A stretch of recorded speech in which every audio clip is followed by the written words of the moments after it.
परमेश्वर परखता आदमी को एक छोटा सा काम देके और छोटे काम पे रख के कि कितनी देर तक छोटा काम करेगा और उन दिनों क्या पवित्रता में रहेगा कि नहीं। अब छोटा काम, मैं सोच रहा मैं क्रिश्चियन हूं लेकिन छोटा सा काम कर रहा हूं, छोटी सी लाइफ है मेरी, छोटी सी ब्लेसिंग है।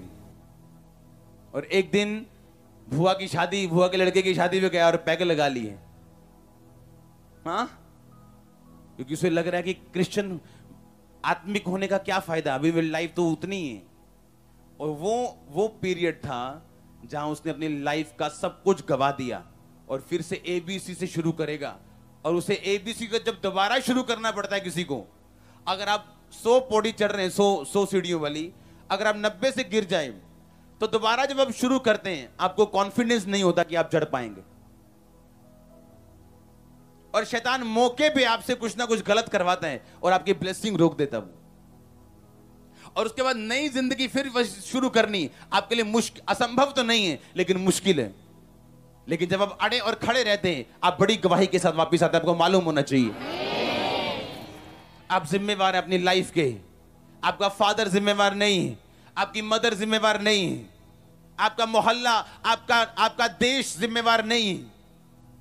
अब इमेजिन करो, इस दुनिया की सबसे बड़ी पेंटिकोस्टल चर्च इस दुनिया के सबसे गरीब देशों में से एक देश में, दुनिया के सबसे 5 आशीषित और अमीर पास्टर दुनिया के सबसे गरीब देश में, और वो पास्टर अपनी चर्च से चंदा नहीं लेते हैं। अगर मुझे आज घूमने जाना है तो मुझे आपके पैसों की जरूरत नहीं, मेरी एक बुक काफी है। समझ रहे कि नहीं? मेरी एक चीज काफी है मेरे परिवार का खर्चा निकालने के लिए। आपके चर्च का चंदा मैं देखता तक नहीं हूं ऐसे आंखों से। एक रुपया मैं पास करता हूं, इसको दे दो, उसको दे दो, रेंट दे दो, ये दे दो, अंदर दे दो, कंस्ट्रक्शन में दे दो।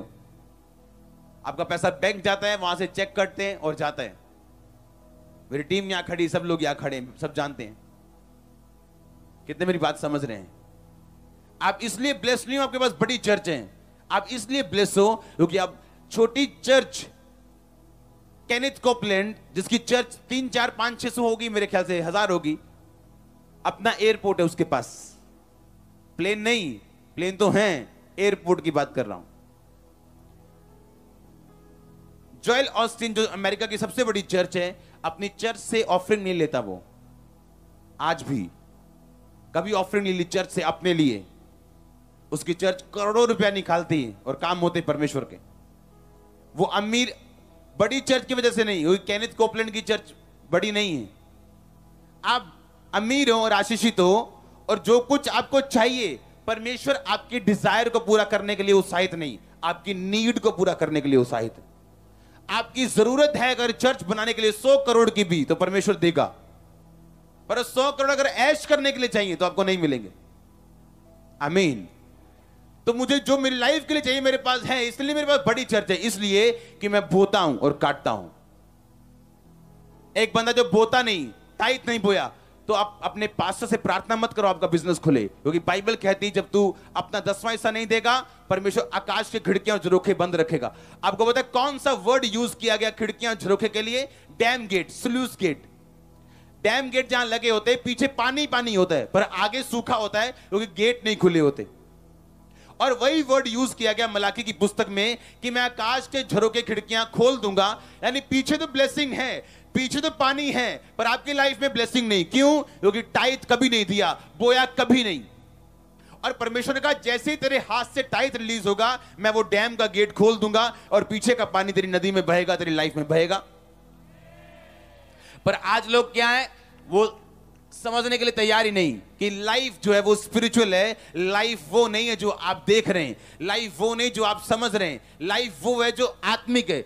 जब आत्मिक रीति के साथ आप समझ जाते हैं कि मुझे बोना है और आप बोना शुरू करते हैं, परमेश्वर ने कहा मैं फिजूल खर्ची को डांटूंगा।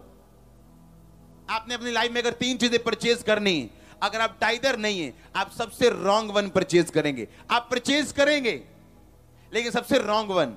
अगर आप टाइदर हैं, आप ऐसी चीज परचेज करेंगे जो फ्यूचर में आपको फायदा करे। लेकिन आपको अपनी नंगी आंखों से और इस छोटे दिमाग से कभी पता नहीं चलेगा कि कौन सी चीज मेरे लिए फायदेमंद है। और आप तभी उसे फायदेमंद जान पाएंगे जब परमेश्वर आपके साथ हो, उसका वचन आपके साथ हो कि जब तू टाइद बोएगा मैं तुझे आकाश की खिड़कियां और झुर्गी खोल के आशीष दूंगा, इतनी दूंगा कि रखने के लिए जगह नहीं होगी। आज इस चर्च में जितने लोग बैठे हैं, ओवरफ्लो सेक्शन सब जगह पे, हमारी जगह से भी बाहर बैठे हैं, जो हमारी है भी नहीं। मैं इतनी दूंगा जितनी रखने के लिए जगह भी नहीं होगी। आमीन। तो लाइफ आत्मिक है, मुझे यह समझना है। जो मेरी लाइफ में होगा वो इस कारण होगा कि मैंने अपनी जिंदगी के साथ क्या किया या परमेश्वर के वचन के साथ क्या किया। मैंने सीरियसली लिया या मैंने ऊपर से झाड़ दिया। हालेलुया। पौलुस ने कहा मैंने अपनी कलीसिया से चंदा नहीं लिया। क्यों? क्योंकि लोग कुछ ऐसे बोलते थे कि पौलुस इसलिए यहां पे चर्च खोलने के लिए आया क्योंकि इसे पैसा चाहिए। पौलुस ने क्या किया? उसने अपनी टीम के साथ एक फैसला लिया कि देख भाइयों, हम अपने कलीसिया से कोई पैसा नहीं लेंगे, हम अपना बिजनेस करेंगे। और बाइबल कहती पौलुस का उद्यम, पौलुस का जो बिजनेस था वो टेंट बनाने का था। वो टेंट बनाते थे वो। और उसने कहा कि टेंट बनाने से मेरी और तुम्हारी परिवार की जरूरतें पूरी होंगी, क्योंकि मैं अकेला हूं, मेरा कोई परिवार, कोई वाइफ नहीं है। तुम्हारी जरूरत पूरी होगी, मेरी जरूरत पूरी होगी। लेकिन कलीसिया से हम कोई भी दान नहीं लेंगे पर्सनल अपने कामों के लिए, प्रभु के कामों के लिए कलीसिया बोएगी, ताकि विरोधियों का हम पर दाव ना चले कि इसलिए ये चर्च में प्रीचिंग करने के लिए यहां पे आया, नहीं चर्च खोलने के लिए आया है क्योंकि इसे पैसा चाहिए। हालेलुया।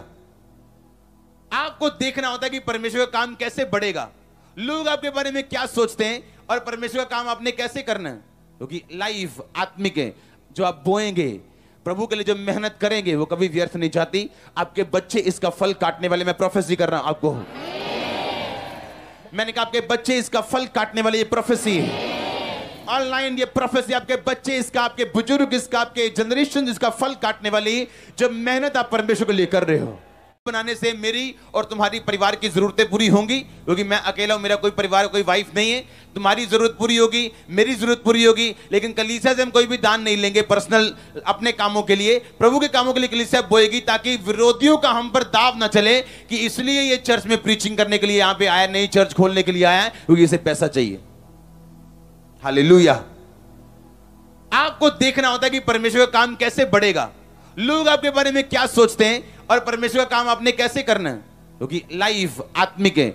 जो आप बोएंगे, प्रभु के लिए जो मेहनत करेंगे वो कभी व्यर्थ नहीं जाती। आपके बच्चे इसका फल काटने वाले, मैं प्रोफेसी कर रहा हूं आपको।